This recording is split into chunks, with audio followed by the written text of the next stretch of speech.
在豫州城待了3日，江瑜精神气全养了回来，走走停停，半月后两人到了京城。京城真是繁华啊，连要饭的都比别的地方穿得干净。先回王府安顿好，过几日我带青青去逛西街的庙会，那里的糖画和皮影戏一绝，青青定会喜欢的。正说着，马车忽然慢了下来。王爷，前面好像堵了，马车过不去。去看看什么情况。是。护卫很快去而复返。禀王爷，是南家小姐与苏二小姐发生了争执，文公子也在。传本王命令，谁再敢拦着路，统统以寻衅滋事罪抓起来。护卫得了令，立马去办。围观群众一听是摄政王的车驾，全都自觉让出道来。马车缓缓驶过，站在道路旁的文景玉不经意抬眸，刚好看到马车中女子姣好的侧颜。她是谁啊？公子，你在和小的说话吗？你可知摄政王马车中的女子是谁啊？抱歉，公子，小的没看见你说的女子。是吗？那许是我看错了吧。景玉哥哥，你们在说什么呢？没什么，时候也不早了，南小姐早些回府吧，莫要让南大人他们担心了。没事的，景玉哥哥，我爹娘他们知道我是来……他话未说完，文景玉已转身离去，只留给他一个俊挺背影。小姐别伤心，文公子还是在意您的，要不然方才您与苏二小姐发生争执，他也不会帮着您说话。秋月，你就别拿这些话安慰我了，景玉哥哥他就是不喜欢我。哎，小姐，好了，别说了，回去吧，晚了爹娘又该说我了。马车刚停下，江瑜就听到一声狗叫传来，他是江墨。青青离开后，他不愿吃饭，慢慢就瘦下来了。下一瞬，江墨朝两人飞奔而来。1年不见，你都长这么大了。江墨一边用湿漉漉的鼻子轻拱他的手腕，一边发出委屈又欢喜的呜呜声，像是在抱怨这1年的等待，又像是在确认他真的回来了。行了，你主人刚回来，舟车劳累，让他先好好去休息休息吧。好啦，我不会再走啦，等我安顿好了，再让人带你来见我。江墨听懂了他的话，乖乖回到照顾他的下人身边，将江瑜安置进7月阁。萧令周去了宫中，江瑜粗略打量了一遭环境，便在丫鬟引着下去梳洗沐浴。奴婢翠秀参见王妃。奴婢红裳参见王妃。沐浴出来，2名丫鬟打扮的女子朝江瑜跪下行礼。他顿了下，散漫惯了，陡然间有人喊他王妃，还跪着给他行礼，他很是不习惯。起来吧。王爷特命奴婢2人来贴身伺候王妃，往后王妃的起居汤药都由奴婢2人照料。王爷还吩咐，若王妃想出门散心，或是有旁的需求，只需知会一声，奴婢2人即刻去办。知道了。2人又为他说了些府里的事务，他支着脑袋倚靠在榻上，听得2眼直犯困，直到一张温热的掌心托住了他脸，他猝然惊醒。王妃累了，都下去吧。翠袖红裳自觉退下。你回来了。西月阁的布置，青青可还喜欢？尚可，就是规矩太多，过于沉静了些，还没有张家村和新河村自在。青青不用拘着自个儿，这府里除了我，你便是唯一的主子，没人敢给你不自在。我离京太久，堆积了一些事务要处理，这几日怕是没有那么多时间陪你。你想吃什么，想去哪儿，吩咐下人一声，自会有人去做的。还有，这府中和京中，你想去哪儿都成，但前提是无论去哪儿，都要带上翠袖红裳他们。我逃跑的事与令妻无关，能不能把他放了？青青是因连累他受罚过意不去而求情，还是因为别的？当然是出于愧疚啊！他要是一直被关着，我良心难安，睡觉都不踏实。既是青青所求，我自是要答应的。他对着屋外吩咐：去水牢传话，把令妻放了。空气中传来一声是，接着便是近乎听不到的窸窣声。想来是人已离去，江瑜心中微微惊颤，暗处都是人，那他以后在这摄政王府岂不是毫无隐私可言？可是倦了。听他这么一问，倒真来了困意。倦了就睡会儿，我在这儿陪你。睡时是黄昏，醒来已是深夜。江瑜伸了个懒腰，坐起身，掀起被子，他拨开青紫纱帐下床，便听到外间传来交谈声。王爷体内的毒虽清除了，但每逢月圆之夜还是会受其影响，倒不会危及性命，就是会感到头疼欲裂。可有完全根治的办法？王爷恕罪，老夫无能，只研制出了缓解疼痛的药，还做不到根治。本王知道了，下去吧。是。李大夫注意到了江瑜，作揖行礼。见过王妃。萧令州扭头看去，挥手示意李大夫可以走了。何时醒的？刚刚你中的毒是怎么回事啊？这事儿要从2年前说起。当时我带小皇帝下江南巡查，到豫州地界就遭遇了刺杀。我虽侥幸活了下来，但中了鹤伤之毒，那毒霸道异常，中毒之人几乎没有活过半年的。李大夫想尽了办法为我寻找解毒之法，在张家村找到了可以压制毒素的赤灵草，但此草采下入药后，需在1个时辰内服用，否则药效大减。为了方便试药，我掩去身份去了张家村，之后便遇到了青青。这么说来，你之所以在半年后才说娶我，也是出于这个原因。当时月下青青说的那一番话，让我回去后心情久久无法平静。最后一次试完药，在等待结果的几天里，我无时无刻不再担心药会不起作用。所幸啊，上天给了我活下来的机会。得知结果后，我第一时间就去找了青青。他伸出净白修云的手摩挲他脸颊。无心月晴，不问朝暮，不辨春秋。娶青青从来都不是临时起意，而是我深思熟虑后做出的慎重决定。你从何时开始喜欢上我的？具体从何时起说不清了，许是初见青青一身紫裙站在桃树下，手持折扇露出了半边脸对我巧笑嫣然时，亦或是青青第50次、第100次、第200次给我带南瓜饼时，也可能是青青月下醉酒，将我压在身下，说想将我锁起来，只能任青青一个人看一辈子时。太多太多的点滴汇聚在一起，我对青青的念头也一点一点在心里生根，渐渐的枝繁叶茂，直到再藏不住了。萧令州，你这辈子可以只娶我一个人吗？你是我合过媒拜了天地的妻，也是唯一的妻，这辈子除了你不会再有别人了。那可说不准，你瞧瞧你这张脸多招人惦记啊。张家村有一个崔玲，这京城还不知道有多少个崔玲呢。要是他们都来投怀送抱，你当真能管得住自个儿？再说了，你这身份，万一有人给你送美人，你能拒绝吗？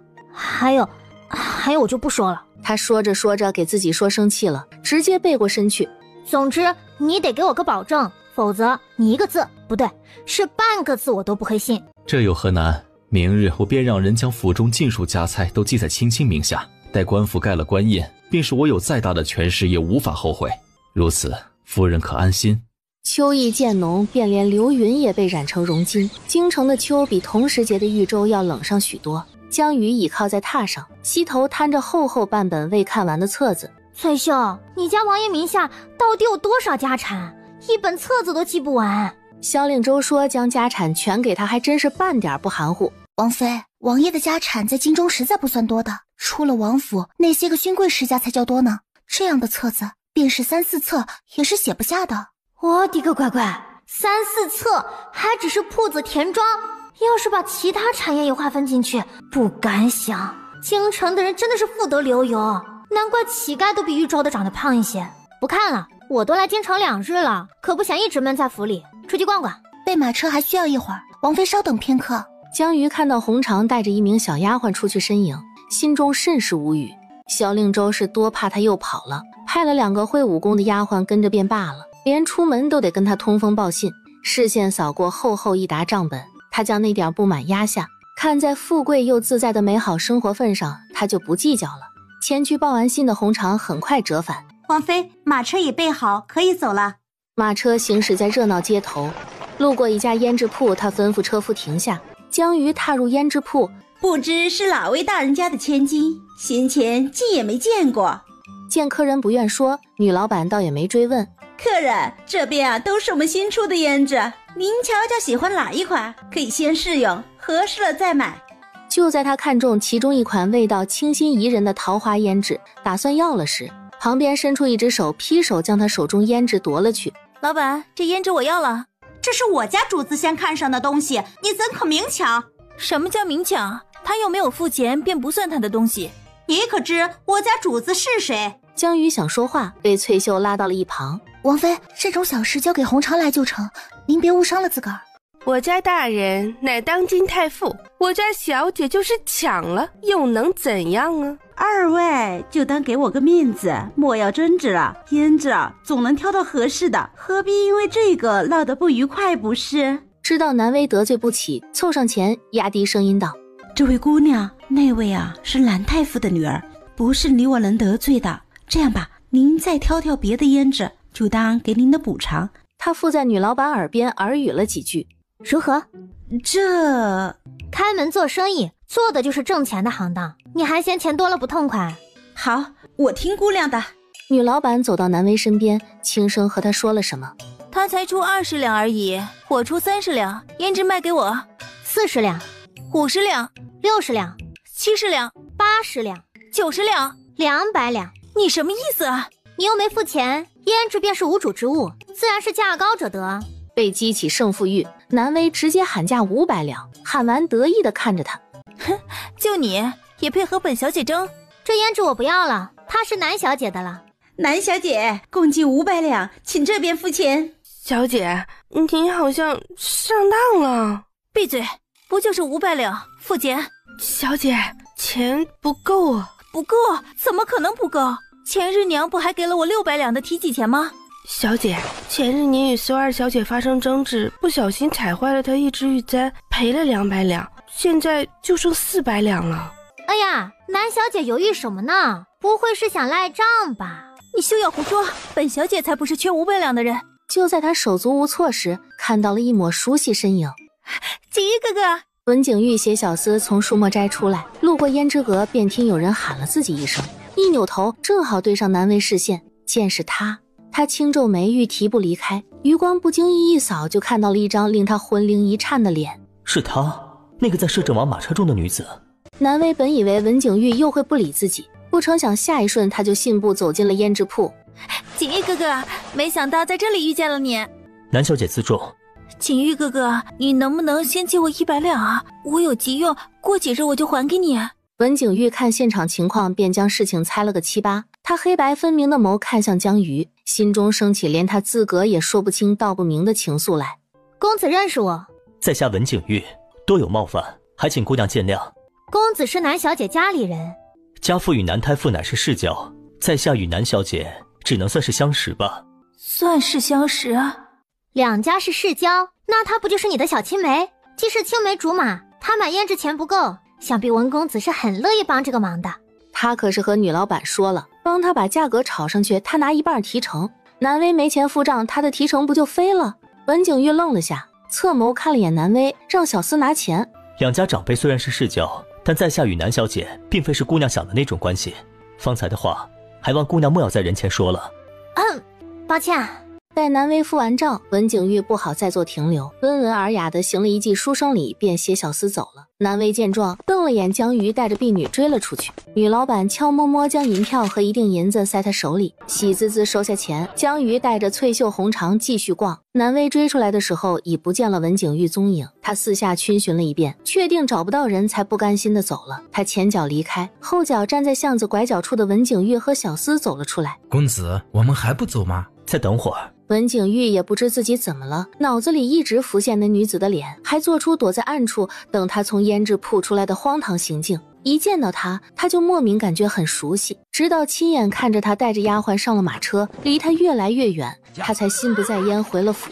次日醒来，梦里的事又忘了个干净，他隐隐觉得自己一定是忘了一些很重要的事。公子，今日庙会，老爷夫人问您可要同去。先前就听萧令州说庙会热闹，江瑜早早就起床梳妆打扮好，他去书房找萧令州，恰好看到谢金兰从书房出来。王妃可能要再等上一会儿，王爷还在议事。无妨，我左右无事，慢慢等就是了。在廊下护栏上坐了许久，就在江瑜百无聊赖地晃着腿时，看到了一抹熟悉身影。令妻走到他面前，抱拳行礼。王妃，你怎么样？还好吧？多谢王妃关心，属下无碍。抱歉啊，利用了你的信任，还害你受罚了。王妃折杀属下了。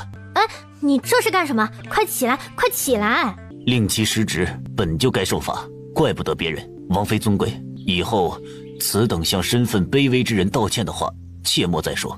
若是被王爷知晓，我等万死难辞其咎。这么严重吗？我不过就是为自己的行为道个歉而已。果真是万恶的封建社会，太可怕了。我知道了，以后不会了。王妃逃走后，王爷本是要杀了属下的，但因王妃留下的信中给属下求情，王爷才格外开恩，留了属下一命。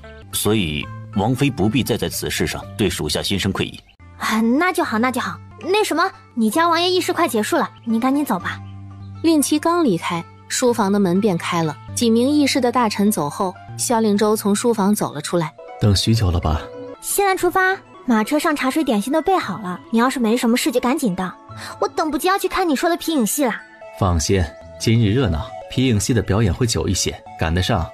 庙会这日，百姓会携香烛、祭品前往庙会主祀的寺庙或神坛跪拜上香，祈求神明保佑。萧令周陪江瑜在西街看完皮影戏，去了妙法寺。方丈亲自接待了两人。本王这儿没什么事了，辽无大师且去忙吧。那贫僧就不打扰了。阿瑜，怎么了？我有点要事，让翠袖红裳先陪你去静心湖逛逛，我稍后就来寻你。目光扫到谢金兰身影，江瑜了然。那我走啦。今日本不该带他来的，但有人提前掌控了行踪，要是突然改变主意不带他来，恐会打草惊蛇。静心湖很安全，有翠袖和红裳在，他不会有危险。从禅院出来后，走得有些累了，他随便找了个凉亭坐下休息。正垂着腿，他看到了人群中的文景玉，对方也看见了他，迈步向他走来。京城当真是小啊，文公子，我们又见面了。那日匆匆，还未来得及问姑娘姓名，没想到还有这个缘分在这儿相遇。我无意结交公子，名字便不说了。看公子的样子，也是来上香祈福的吗？家父家母怕我待在家中闷出病来，便让我出来散散心。是该出来走走，这大好秋景，不欣赏欣赏，岂不是可惜了？他跳目四望，文景玉将他动作刻进脑海里。红枫古墙，银杏披金，烟笼残荷，钟鸣秋空，佳人如画，倒真是不错的景致。静心湖景致不错，来了怎么着也要游一下湖，我便不作陪了。文公子自便。等一下，文公子还有事？我在下有句话想问问姑娘。即便知道她已嫁人，亦非他能染指的，可他还是不愿接受现实。江瑜察觉得出来，文景玉看他眼神很不一样。文公子想问什么？他看向他身后的翠袖红裳，意思不言而喻。你们先去前边等我。主子，男主子交代过，奴婢两人必须寸步不离地跟着您。我就在你们眼皮子底下，还怕我飞了不成？是。文公子，现在可以问了。我与姑娘很久以前是不是见过？姑娘别误会，我绝非是放浪之人，只是在下自见了姑娘以后，便梦魇不断，每每看着姑娘，就油然而生熟悉感，而且这种感觉越来越强烈。在下自幼长于京城，可以肯定，胭脂铺那日与姑娘是初见，这2日平白生出许多模糊的记忆，实在令在下苦恼不已。今日得见姑娘，还望姑娘能为我解惑一二。文公子，我并不认识你，对你亦无一丝一毫的印象。梦魇非小事，说不定你是患上了某种疾病也说不准。这种情况最好找大夫瞧瞧。抱歉，是在下叨扰姑娘了。没事没事，不过是问2句话而已，哪里算得上叨扰？他望向不远处站得笔直的翠袖红裳，一个橘红色身影突然闯入眼帘。他怎么也来这儿了？冤家路窄，溜了溜了。那个文公子，我婢女还在等我，我就先走了。文景玉像失了魂般点点头。走，赶紧的。两人不明所以被他搂着往静心湖方向走，直到远离了凉亭，确定看不见后，他才松开。王妃是看到了何物，竟吓成这样？仇人。仇人？王妃说的可是南小姐？是她。王妃何须怕她？您可是摄政王妃，便是他爹来，也得给您下跪行礼。你呀你，可别让我端架子那一套。小姑娘记仇着呢，我那日坑了她一笔，她要是见着我，少不了要扯皮。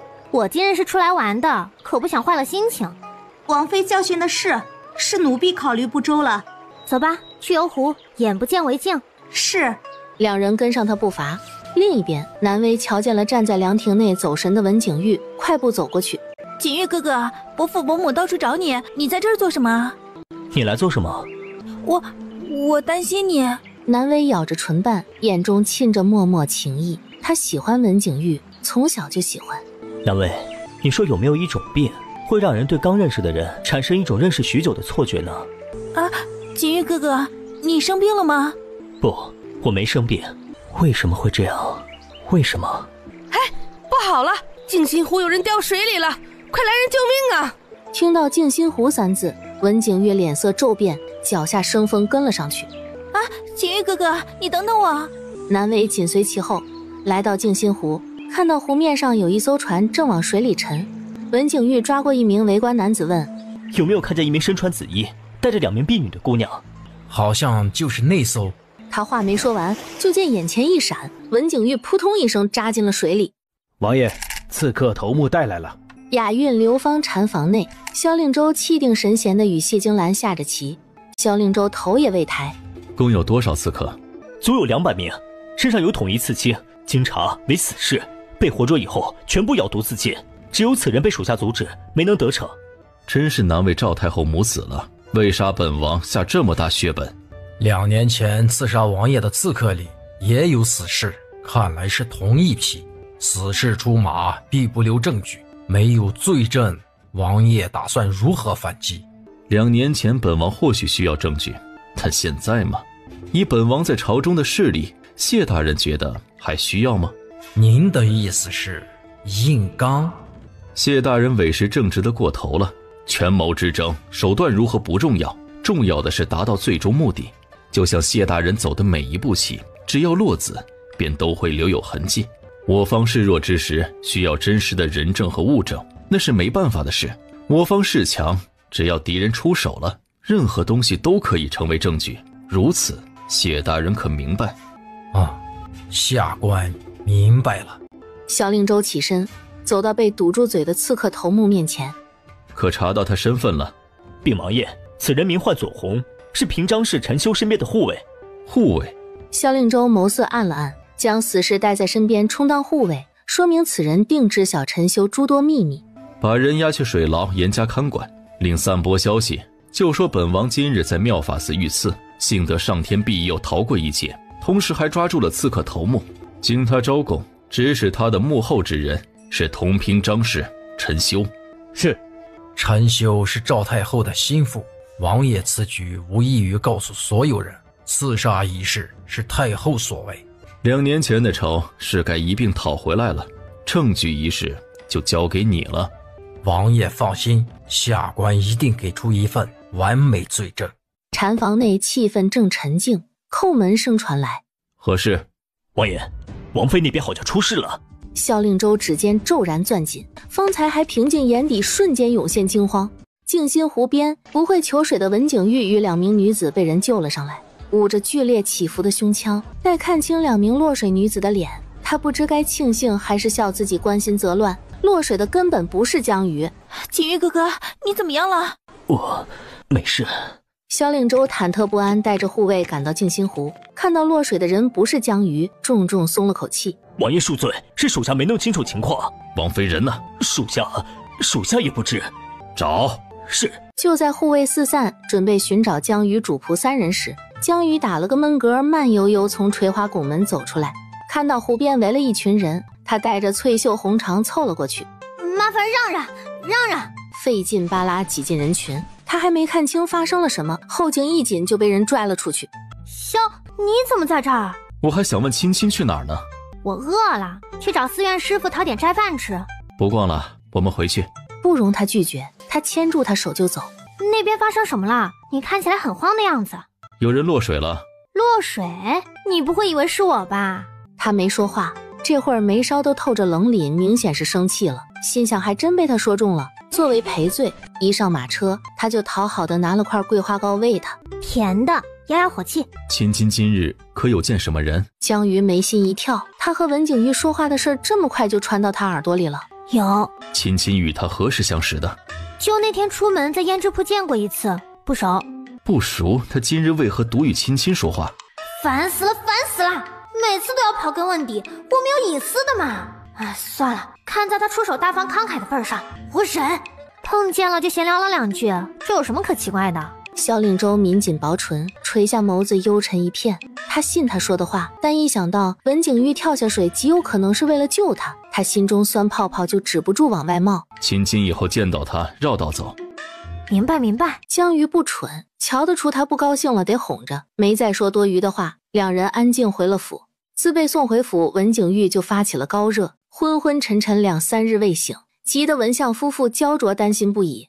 傍晚的天暗得越来越快，已是暮色4合时分。江鱼沐浴完，坐在梳妆镜前梳着一头乌黑长发。小厮拿了封信进来，王妃，有您的信。我的信？翠秀接过信呈给他，见信封上什么都没写，他虽好奇却没拆开。你确定信是给我的？递信的人点名是交给王妃的，错不了。这就怪了，挥手让小厮退下。江瑜拆开信封，当信纸展开，他看到信上内容，刹那瞳孔一震，忙合上信，让翠秀将小厮叫回来。送信的人是谁？是个乞丐，送完信就走了。他的姓名小的并不知晓。没从小厮嘴里问出有用信息，江瑜将房间里所有人屏退，从头到尾看了好几遍信，他面上皆是难以置信。信上只有一句话：阿瑜，神明保佑你，定能叫你长命百岁。神明佑你，佑你。来人！半个时辰后，江瑜照了件云锦7月斗篷，包裹严实来了信上所说的清月坊，和小二说自己约了人，要了天字7号包间。他上了楼，谢京兰一身锦蓝长服踏入画坊，刚好看到江瑜上楼身影，颇觉眼熟。我是不是看错了？那女子怎么看着有点像王妃？大人，您的包间在2楼右边第1间。方才那位姑娘是来做什么的？您说那位客官啊，她约了人。约了人？她住哪个房间？抱歉大人，这是客人隐私，我们有行规不能透露。我与刚才那位姑娘是熟人，碰见了想打个招呼，不算坏了规矩。原来是大人的朋友啊，这就好说了。那位姑娘要的是天字7号包间，您往左边走就是了。多谢。叩响天字1号包间的门，进。谢京兰推门而入，看到另2名官员已到，互相见礼。下官参见王爷。人到齐了就开始吧。是。眼下京中都在流传赵太后派人刺杀王爷的事，言官那边下官也递上了罪证，明日早朝弹劾陈修的折子就靠吴大人和左大人牵头了。我等自当配合谢大人。今日就商议到此，谢令引留下，你们2人可以走了。臣告退。坐。谢王爷，今日慈宁宫死了2名宫女，皆是死状凄惨，据安插的眼线来报，人是被活活折磨死的。王爷如今势头正盛，赵太后那边怕是又会鼓动清流派官员对您进行打压。不过是无能狂怒而已，掀不起什么风浪。清流一派官员看似不争不抢，但势力盘根错节，与王爷将来要做的事情而言十分不利。谢大人也觉得本王该坐那个位置？王爷恕罪，下官一时心直口快。为什么？本王又未说你有罪，本王对那个位置本无兴趣，奈何赵太后母子实不容本王，从前便罢了，如今本王有了王妃，总要为她与将来的孩儿做打算的。你起来吧。谢王爷。听他提到王妃，谢京兰乍然想起在1楼遇到的那女子。下官斗胆一问，王爷来时王妃可在府中？你这话何意？下官方才在楼下看到一女子穿了件云锦7月斗篷，与王妃过于相像。云锦7月斗篷？你确定没看错？下官不敢妄言。他来清月坊做什么？听小二说是约了人，要的天字7号包间。江瑜在京中并无相熟之人，这么晚了，他偷偷摸摸出来，到底是约了谁？本王这没什么事了，你回去吧。下官告退。天子7号包间里，江瑜心情忐忑又期待地等着写信之人的到来，可左等右等，茶都喝几盏了，也不见有人来敲门。就在他等的耐心快用尽时，后门声响起。会是季启言吗？当年我亲眼看着他被推进火化炉，按理来说他不可能还活着，但穿越这种玄之又玄的事都发生了，他魂穿这种事也不是没可能。迈着千斤重步子来到门口，他心跳已快得似要撞出胸膛，鼓足勇气打开了门。他视线缓缓上移，在看到一张清寂金冷面容后，瞳孔放大，他下意识后退2步。真巧啊，王爷也在这儿。亲亲来这儿做什么？我听说这家画坊的冰晶如意糕做得很好吃，想着来尝尝。萧令周向前1步踏入包间，周身清冽气息瞬间笼罩过来。当真如此？是。话音落，就听包间外传来脚步声，他霎时头皮一紧，完了，写信之人要真的是季启言，与萧令周撞上还得了。大脑来不及思考，他身体最先做出反应，一个箭步越过萧令周将门关上。看着他做贼心虚动作，萧令周唇边扬起漫不经心的笑。亲亲这是做什么？哎，我看开着门太冷了，关上暖和些。是吗？我怎么觉得有些热呢？还是把门敞开透透风好一些。不行。为何不行？不行就是不行，还能为什么？让你知道我夜会外男，你不得把人砍成臊子啊！江瑜心中吐槽。再者，季其言自小将她当亲妹妹，要是知道她嫁了这么个阴晴不定的主，难保场面不会失控。我冷，你就依我一次好不好？不管了，先稳住屋里这个危险的再说。至于外面那个，亲亲约了别人。屋外的人见无人开门，又敲了几下，每敲一下，江瑜心就跟着颤一下。许是敲错门了吧？我没约人，没约人。我想也是，亲亲在京中都没认识的人，是不可能半夜三更约人在此的吧？江瑜想脱离他怀抱，手腕被扣住，他抬眸直直撞进他乌沉深邃眼中。亲亲想去哪儿？屋外静了须臾，咚咚声再度响起。真吵啊！亲亲可要我去将人赶走？不能去，我们现在这样如何能让人看见？你干什么？外面有人在。他要进不来，亲亲害怕什么？从前在露天荒野里亲亲都敢做的事，怎到了这儿就不敢了？还是说亲亲是在意屋外的人？好，又是一个死亡问题。别胡说，我怎会在意一个陌生人？既如此，那亲亲就自己说话，把他赶走。包间内置了炭火，他身子是暖的，而他的手是凉的。他似完全没看到，打横抱起他走至圆桌旁，将他放了上去，俯身与他气息交缠。亲亲犹豫，是舍不得让他走吗？萧令周，你别这样。别哪样？亲亲倒是说说，是别拦着你见别的男人呢，还是别这样对你？江瑜没来得及说话，唇间气息便全部被他夺了去。他的吻带着几分急切的占有，却又克制着力道，没让他觉得疼，却又让他乱了呼吸，直到他快喘不过气，他才稍稍退开。让他滚！身体被他禁锢在怀里，他只得扭过脑袋对屋外的人道：你敲错房间了，这里没有你要找的人。立在门前的身影怔了下。我听到屋内有异响，姑娘可是遇到难事了，要不要在下帮忙？公子多心了，我没事。公子莫要再停留，快些离去吧。男子没说话，微微躬身咳嗽着，听起来像是病得不轻。江瑜听着心中很不是滋味，只期盼他赶紧离开，免得招惹了萧令周这活阎王。门外的人伫立片刻，便默默地走了。我已经将人打发走了，你怎么能……人是走了，可亲亲今夜的行为让我很不高兴。萧令周，你混蛋！混蛋！更混蛋的是，青青都与我做过，如今为了一个陌生男人，倒还守身如玉起来了。一到他，青青好像更激动了。江瑜不想听他那些混话，绵软无力的手攥紧，赌气般别过脑袋。又不说话，就着姿势将他抱起，走向床榻。他一双锐目紧攫住他，不放过他脸上丝毫的变化。青青觉得装哑巴就能躲过去？我都不知道他是谁，你要我说什么？说了你不高兴，不说你也不高兴，你到底想怎么样？我对亲亲向来宽容，你若实话实说，今夜便少受些折磨。要是再满口谎话，我便让亲亲明日连床都下不了。你想知道什么？亲亲今夜来清月坊的目的，所有问题我只给亲亲半盏茶时间，误了时辰可就得受罚了。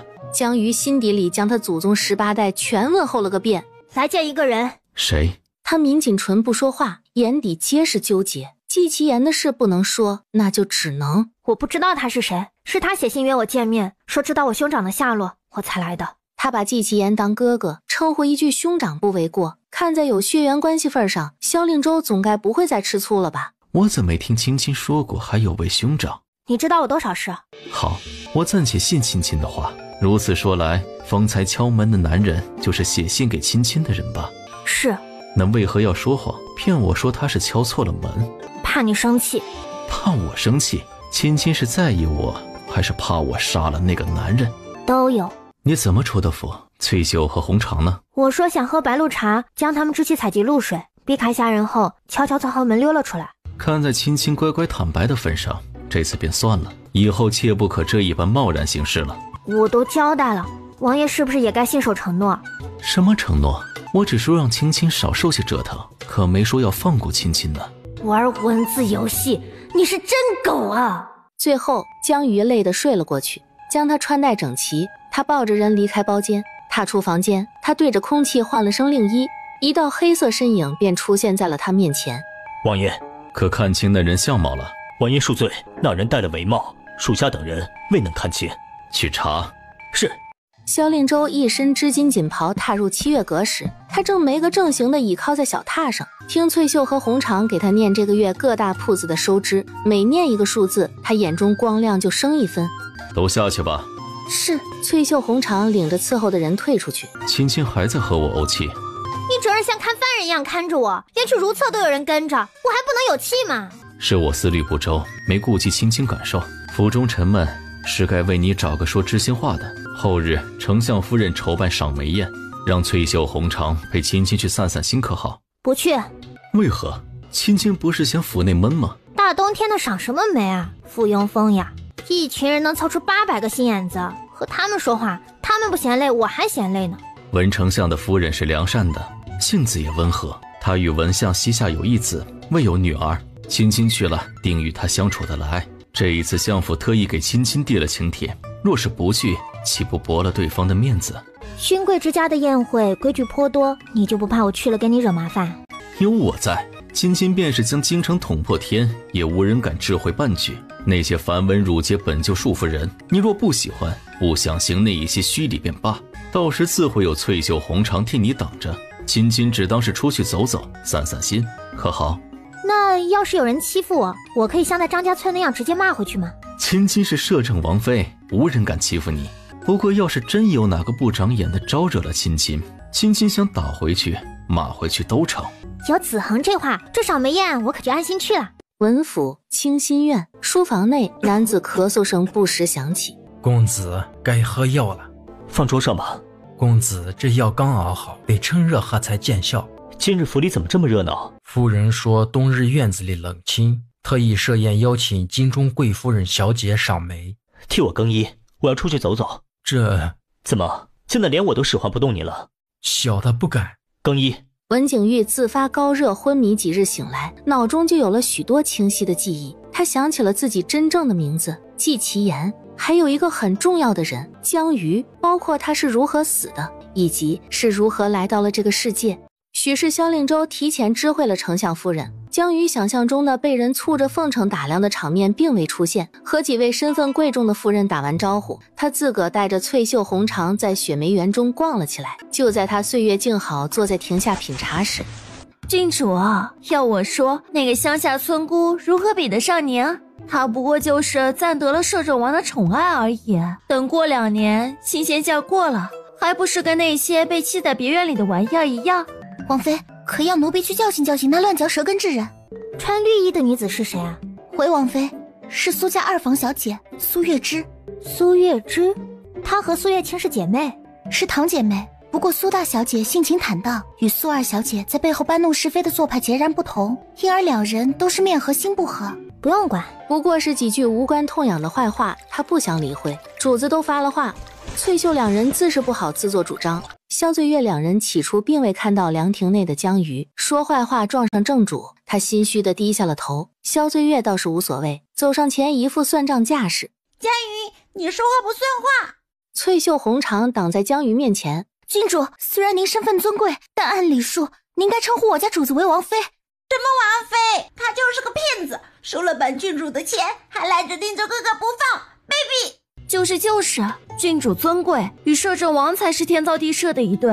某些穷酸村姑也不掂量自己什么身份，还真以为攀上摄政王就飞上枝头变凤凰了。岂料他话刚落，翠秀一巴掌甩了过来。你竟敢打本小姐！我记得我给过苏二小姐脸了，是你自个儿上赶着挨打的，怪谁啊？江瑜，他再怎么样也是苏家人，你怎么能让下人打他？郡主刚刚也算以下犯上哦，不如也来一巴掌。疯女人！苏二小姐，这一巴掌就当是给你提个醒，若再敢对摄政王妃不敬，就不只是简单的一巴掌的事了。凉亭这边动静太大，引来了不少赏景的人，哪受过这个委屈？余光触及往这边来的贵夫人小姐，她捂着被打的脸，很是委屈地拔高音量道：王妃，臣女就是一时嘴快，并非有意冒犯，你怎能照着身份就随一名婢女打人呢？卢氏一来就瞧见女儿哭得梨花带雨。芝儿，这是怎么了？娘，我没事，我就是说了句玩笑话，让王妃误会了，以为我冒犯了她。月枝，休要胡言，摄政王妃绝非是你口中的那种人。月清见过王妃。你就是苏月清？是，早知王妃到了京城，月清本该去府上拜访，奈何军务缠身，实在脱不开身，还望王妃见谅。长姐，我知道你不喜欢我，可你也没有必要认为我在撒谎骗人吧？这一巴掌打便打了，妹妹也没有什么可计较的，可妹妹实在受不了被人冤枉这个委屈。你有没有冒犯本王的王妃，不是你说了算。在看清来人后，纷纷自觉让道行礼。身披白色狐裘大氅的萧令周走到江鱼身边，而是听本王的王妃怎么说。王爷，你可要为妾身做主啊！本王不过上个早朝的功夫，哪个不长眼的把本王的王妃欺负成这样？不长眼的苏月枝面色惶恐地跪在地上，大气都不敢出。王爷，妾身在凉亭里喝茶喝得好好的，无意间听到苏二小姐在和郡主说妾身的坏话，翠袖照规矩以她以下犯上，打了她一巴掌。赶巧各位夫人小姐过来，她就高喊说妾身平白打了她。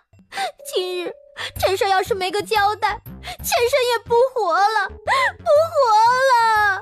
亲亲莫怕，有本王在，今日定还你一个公道。他未有实质，却透着冷厉的目光扫了眼苏月枝，问跪了一地的人：王妃所说可有假？江鱼三言两语就将事情经过清晰地概述了一遍，在场的人哪还能有不明白的？臣女可以作证，当时情况确实如王妃所言。郡主呢？王妃嫂嫂所说句句属实。来人，苏月枝目无尊卑，以下犯上，人证俱全，拉出去杖100。臣女只是一时口不择言，并非有意冒犯王妃，王爷饶命！娘知错了，您救救女儿，救救女儿！娘，未能教育好女儿，也是臣夫的过错，恳请王妃让臣夫带女儿受50杖。二婶儿，你身子弱，如何受得住这50杖？月枝做错了事，就该他自己承担后果。婶婶不能看着他去死啊！王爷，左右妾身也没伤着什么，就当怜苏夫人一片爱女之心，小事惩戒即可，100杖就算了。亲亲总是这般心慈，往后叫那些不知死活的再得寸进尺，可如何是好啊？这话是说给在场的所有人听的，亦是说给苏月枝听的。臣夫回去定严加管教女儿，绝不会再让今日之事发生，还请王爷开恩啊！臣女知错，臣女向王妃道歉，臣女以后再也不干了，求王爷饶了臣女，求王爷饶了臣女。既是王妃为你求情，杖责100就改为60。苏夫人教女无方，罚面壁思过3个月。安阳郡主纵苏月枝冒犯王妃，罚禁足半年。说罢，他侧眸叮嘱翠袖两人：往后如果再敢冒犯王妃者，不用禀明本王，直接杖毙。奴婢遵命。萧令周下完令，看也未看跪着的一众人，牵着江鱼的手离去，直至两人身影完全消失在雪梅园。待人都走完，风雪声中一道闷咳打破了宁静。绿枝，没事吧？绿枝啊，爹娘是为了你好，你喜欢什么样的女子都行，可那位她是摄政王妃呀。爹娘，儿子听你们的。他们今日特意让他躲在这儿看完这场戏，他还有什么不明白的？他与他终归没可能了，看到他过得好便足够了。既其言既已成过去，那便让他永远活在江鱼心中吧。爹娘，风大雪寒，咱们回去吧。两人连连点头，扶着他往回走。摄政王府书房，萧令周指节轻扣檀木交椅以身，经过文丞相与丞相夫人相劝，文公子已经答应不再执着于王妃，那模样看起来不似作假。落款为季，写信之人却是文景律。他眸色流转，始终想不通其中关联。季，这显然是个姓氏，他是谁？是文景律？不对，从江瑜收到信后就不顾京深露寒，偷偷跑去赴约，说明他极在意写信之人。但他与文景律从前并不认识。从前，谢京南曾说江瑜像是凭空出现的一样，他自个儿对从前也鲜少谈及，包括他的家人朋友。所以这文景律会不会与他是来自同一个地方，而他从前就姓季？这个猜测让萧令周蹙起了眉，这件事太过匪夷所思，已经完全超出了他所能理解的范畴。挥退令衣，他在书房攥着信沉凝了许久，直到下人来通禀江瑜已歇下，他才收敛心神去了七月阁。踏着风雪寒霜，萧令周站在了七月阁外，伫立良久，他迈着步子进了屋。梳洗后，他换好寝衣，拨开帷幔来到床前，看到了睡得正香甜的江瑜，许是嗅到了熟悉的清冽清香。掀起被子刚在他身侧躺下，他就习惯性地贴上来搂住了他。亲亲。他睡梦中应了声，尾音裹着未醒的绵软，像进了温水的糖，轻轻化在冬夜的寂静里，确认他真的睡着了。萧令周试探性地问：你爱我吗？年关前的最后一场雪落得绵密，将青瓦上的旧尘都盖得严丝合缝。七月阁内，江瑜带着丫鬟婆子捡起了窗花，江墨乖巧地窝在他脚边闭目养神。这剪窗花果真和女工一样是精细活，太难了。王妃别灰心，这剪窗花可是门大学问，您才刚开始学，这剪鱼对您来说难也正常。外间传来打帘声音，接着披着件墨青大氅，身着石青檀墨藤纹云袖袍的萧令周挑了珠帘进来，下人知趣地退出了房间。亲亲在学剪窗花，哪个好看？亲亲剪的自是最好的。子恒，你可真会说话。不过呢，就是这双眼睛的审美是不是出问题了？萧令周唇边漾着笑，勾着他细腰，将人揽进怀里，与他耳鬓厮磨。亲亲何须贬低自个儿，在我看来，你的一切都是最好的。你那是情人眼里出西施。虽不知这西施是何人，但亲亲比之美甚，比之更心灵手巧。我发现你近来是越发油嘴滑舌了，也更粘人了。亲亲不喜欢我粘着你。江瑜不知道他吃错什么药了，自半个月前开始，每日来七月阁的次数比以往都勤。你都不忙吗？一下早朝就来我这儿。马上要过节了，宫中那两位很安分，我算暂落了个闲。难怪没人搞事情，他这个摄政王还是过得很滋润的，懒洋洋靠在他怀里，又被他身上好闻清香包裹。江瑜有些犯困地打起了哈欠。困了？他无精打采地嗯了声。昨夜被他闹了半宿，他精神头现在还未养回来，他倒是神采奕奕的。困了就睡会儿，我在外面处理公务陪着你。醒来时外面已近黄昏，翠袖红裳进来伺候他更衣，说是萧令周有要事处理走了。王妃，苏大小姐来了，怕扰您午睡，一直在偏室等着，可要奴婢现在将人请进来。因着赏梅宴那日短暂接触，江瑜对苏月清颇有好感，一来二去，两人就熟络了起来。穿戴整齐出了内室，江瑜让翠袖将苏月清请了进来。还是王妃这日子过得舒心，连我都羡慕了。苏大小姐这话就是折煞我了，我还羡慕你来去自在，不受拘束呢。明日我便要去京郊练兵了，趁天色还不算太晚，来寻你说说话。还有几日就要过年节了，还要去练兵？明年4月，陛下就要前往岳山进行封禅大典，这护驾的职责落在了苏家军头上，护驾可是大事，得赶着这几个月抓紧操练，以防意外。江瑜吩咐翠袖去将昨日自己命人做的2件冬衣拿来。没什么好送你的，我瞧你身形与我差不多，恰巧昨日做了冬衣，你待会走的时候一并带上。那就多谢王妃好意了。都和你说那么多次了，私下叫我阿鱼就行。是，多谢阿鱼好意。离天黑还有1-2个时辰呢。我听说西街新开了家茶楼，唱曲的伶人是难得一见的美男子，声音也好听。阿宇可愿接受我的邀请去听听曲儿？美男子还难得一见，有多难见？接受，当然接受。阿云盛情邀请，我哪有不去的道理啊？江宇两人刚下马车，便有小二满脸堆笑迎上前来。二位姑娘一看就是贵人，快里边请，小的这就给二位挑最暖和、视野最好的位置，保证二位能全程瞧见青玉郎君的脸。该说不说，人家是做服务行业的呢，将顾客来意了解得透透的，领着两人上了2楼。小二贴心的倒好茶才离开。坐了一会儿，一位身着青色如常、容貌带着点异域风情的男子出场。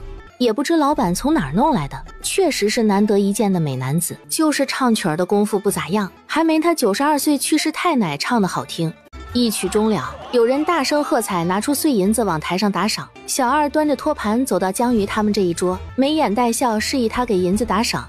江鱼第一次听曲儿，不懂这里面的规矩，看他托盘中放着碎银子，又往他面前凑，还以为是要他学着底下的人给唱曲儿的打赏，抓了一把撒向下方戏台。哟，谁呀？距离太远，有些碎银子砸在了底下人身上。我难道做的不对？阿宇，小二是让你给赏钱，不是让你拿托盘里的钱给伶人打赏。那什么，你也不说话，我还以为客官初次来，也怪小的没提醒，不知者不怪，不知者不怪。啊，赏钱是吧？等会儿，我这就给你拿，这就拿。在他左掏右掏时，苏月清也从腰间取下了荷包。江鱼嫌麻烦，直接将荷包里的银票碎银子全倒在了桌上。小二看到他拿起了100面额的银票，喜上眉梢。就在他为即将能抽10两银子高兴不已时，江鱼摇摇头，放下银票，转拿起一锭10两的银子。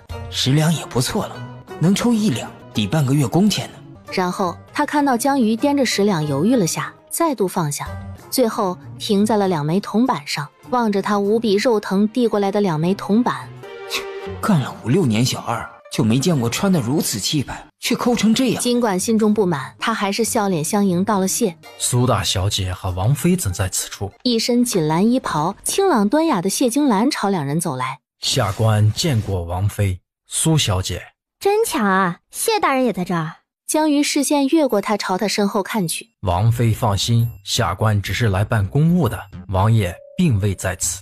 啊，不在就好，不在就好。要完一圈赏钱，端着托盘回到伶人居住的房间。什么人啊？3文赏钱，打发要饭的都不止这点。何事如此？要个赏钱回来一脸的怨气啊！郎君。青玉郎君瞥了眼托盘，看到了在一堆碎银子里格外惹眼的3文钱。这铜钱是谁给的？还能是谁？就是拿碎银子砸郎君你的那位，居然还有脸嫌你唱的曲儿难听，切，还王妃呢？我就没见过这么抠门的王妃，肯定是骗子。青玉郎君听到王妃2字，妖异面上神色微变。我就没见过这么抠门的王妃，肯定是骗子。那位客人走了没？没呢，小的瞧他们有位朋友来了，一时半会儿估计不会走。带我去见见。是。因江鱼两人坐的位置绝佳，青玉郎君两人一上2楼就瞧见了。郎君，就是那桌。给铜钱的是右边那女子？是她。倒是个美人儿。是长得美，就是太吝啬了。青玉郎君目光扫过谢金兰，微勾唇，转身下楼。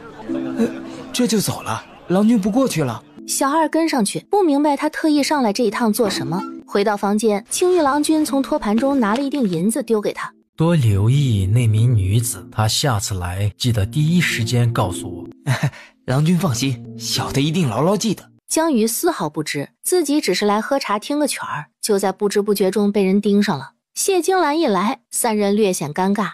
小二结账。说好的我请客，茶钱我来。苏大小姐和王妃都是女子，怎好让你们付钱？还是我来吧。不等他拒绝，他已将茶钱给了小二。让谢大人破费了，下次有空我请你喝茶。那苏小姐可千万别忘了，我会一直记得。我向来言出必行，谢大人放心就是。我相信苏小姐的为人。二位要不再坐下聊会儿？不了，该回去了，快走吧。不同路，道了别，江鱼就上马车离开了。苏月清收回目光，怎么不见谢大人的马车？我的府邸离此不远，走2刻钟就到了，便没叫马车。入夜风寒，苏小姐快些回去吧。年节这日，摄政王府里一派热闹。管事嬷嬷领着丫鬟穿梭在水榭廊下，各自手里都端着刚蒸好的八宝甜饭、油亮的酱肘子，还有为守岁备下的栗子、桂圆，样样都透着精致和妥帖。7月阁内，江鱼终于学会了捡年年有余，高兴地向江默展示着自己的成果。萧令周在院里就听见了他欢快笑声，进了屋，看见他正举着红纸捡的鱼凑在江默面前。子恒，瞧，我会捡年年有余了。亲亲真厉害。那是，就没有我学不会的。说着，他似想起了什么，满是神秘的让萧令周闭上眼。亲亲想给我看什么？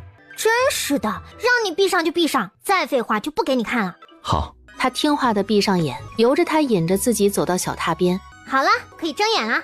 这是？当然是你啦，我捡的不像吗？像，很像。我手里抱着的是鱼吗？嘿，你抱的是我。鱼啊，鱼。他恍然，眼底浮现亮色，揽住他腰，低头亲在他唇角。这是亲亲送我的年节礼物。是啊，你喜欢吗？喜欢。他与江鱼之间又多了一样连接感情的信物，萧令周当然喜欢。将人像递给侍立在一旁的婢女，他音色清越道：说吧，亲亲想要什么回礼？我想在京城开家胭脂铺。我的司库和王府的产业都在亲亲名下，亲亲什么都不缺，何苦累着自己去开铺子呢？好子恒，好夫君，你就依依我嘛！你瞧我这半年在府里都闲得发霉了，我对那些个宴会真的没有一点兴趣，就想做胭脂。难道就这么一个小小的愿望，你都不能成全我吗？这事我可以答应亲亲，但前提是这铺子得交给底下人打理，你不能露面。行。暮色四合，家家户户点起了红灯笼。守岁更敲响时，爆竹声骤然在空中炸响。萧令周一身靛青长服揽着他肩，两人站在一起，男的俊美不凡，女的皎若秋月，当真惹眼极了。